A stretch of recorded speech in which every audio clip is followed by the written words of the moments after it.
बन्या विपन्नଙ୍କୁ सुखिला खाद्य बांटिले विधायक 15 दिन हेब केन्द्रापड़ा जिला राजनगर ब्लॉकर बेलपाड़ गाँवर लोक मैंने पानी घेरे अछंती लोकंक निकटरे प्रशासन पहुंची नथिबा अभियोग होउछि।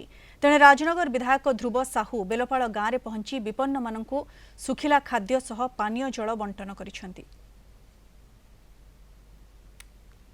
पहरदिन आम विधायक ध्रुव बाबू आसी बुली सब घरे घरे बुलिकी समस्त दुख दुर्दशा देखी जाते। आज से निजे आसी किसी खाद्य पुड़िया जहाँ जी दौरान बहुत धन्यवाद सी आसी दौरान एपर्यंत कौन सी प्रशासन कहीं आसी ना। बर्तमान लोक 15 दिन धरिकी ये पानी घेर भितर अच्छा लोक जलक्लिष्ट भोगुंट। बर्तमान पीवा पानी ट्यूबवेल सबू पानी भितर बुड़ी जाइए। लोक घर बाहरी पारुना निज घरे पानी पशिगला।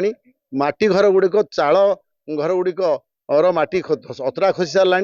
ये भली परिस्थिति रे सरकार पाल खंडे भी दे पारला नहीं। वर्तमान पर्यंत सरकार रिलीफ घोषणा करूना। बारंबार दाबी करूँ 7 दिन रिलीफ घोषणा करूँ। सरकार चाषी मानू आर्थिक सहायता दिंतु चाष करने रबी फसल करने।